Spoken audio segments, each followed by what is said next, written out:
15वीं सदी का बनारस एक ऐसा दौर जहां जाति की दीवारें इतनी ऊंची थी कि इंसान की वैल्यू उसकी मेहनत, बुद्धि या करुणा से नहीं बल्कि उसके जन्म से तय होता था। इसी दौर में चमार समुदाय में जन्मे संत रविदास जी ने न केवल इन दीवारों को चुनौती दी बल्कि एक ऐसी दुनिया की कल्पना की जहां न कोई ऊंच नीच हो, न दुख हो और न ही किसी तरह का भेदभाव हो।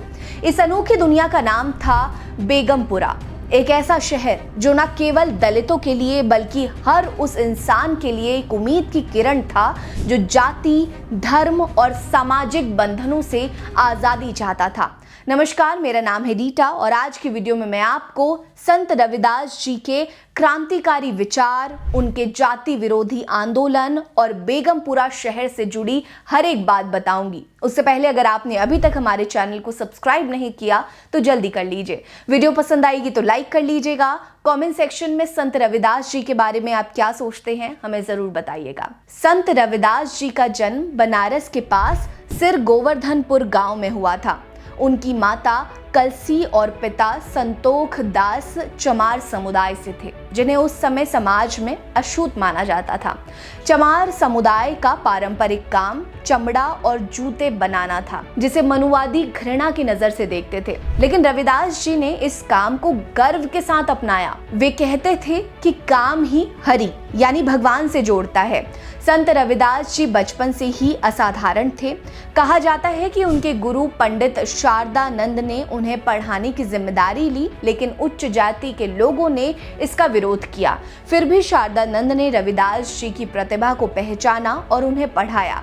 रविदास जी ने न केवल पढ़ाई में उत्कृष्टता हासिल की बल्कि गंगा तट पर साधुओं, सूफी संतों और सन्यासियों के साथ समय बिताकर आध्यात्मिक गहराई भी हासिल कर ली थी।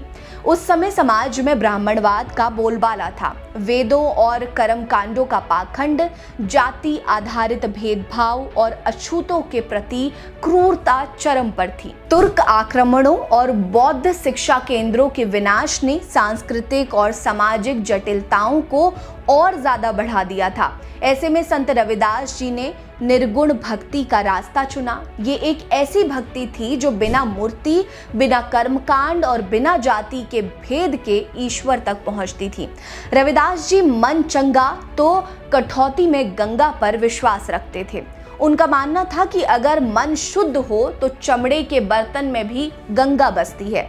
उनका ये नारा न केवल उनकी आध्यात्मिकता का प्रतीक था बल्कि ब्राह्मणवादी कर्मकांडों और गंगा स्नान जैसे पाखंडों पर भी करारा प्रहार था। उन्होंने साफ कहा कि चारों वेद किया खंडौती, जन रविदास करे दंडौती, यानी मैं रविदास सभी वेदों को बेकार मानता हूं और सच्चे भक्ति के सामने नतमस्तक हूं। ऐसा माना जाता है कि रविदास की निर्भक्ता इतनी प्रभावशाली थी कि ब्राह्मण भी उनकी सामने झुकने लगे थे।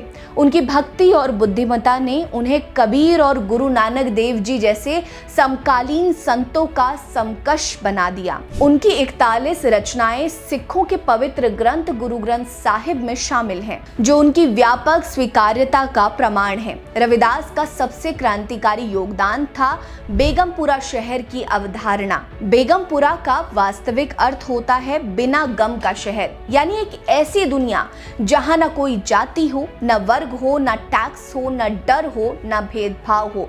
रविदास जी का कहना था कि मैं ऐसा राज्य चाहता हूं जहां सबको भोजन मिले, छोटे से बड़े तक सब साथ रहें। उनकी ये बातें एक पूर्ण समाजवादी दर्शन के समान थी। बेगमपुरा ना तो मंदिर का कॉन्सेप्ट था, ना ही किसी धार्मिक कर्मकांड का और ना ही ऊंच नीच का। ये एक ऐसी शहरी सभ्यता थी जहां हर व्यक्ति स्वतंत्र हो, उसकी बुनियादी जरूरतें पूरी हो और वो अपने दोस्तों के साथ बिना डर के घूम सके।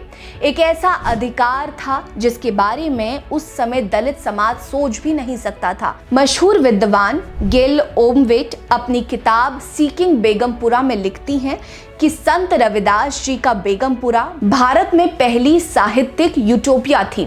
यहाँ यूटोपिया का अर्थ सभ्य समाज से है, जो कार्ल मार्क्स के साम्यवाद या यूरोप के समाजवाद से सैकड़ों साल पहले सामने आई। ये न केवल दलितों के लिए बल्कि सभी उत्पीड़ित वर्गों के लिए एक क्रांतिकारी दृष्टिकोण था।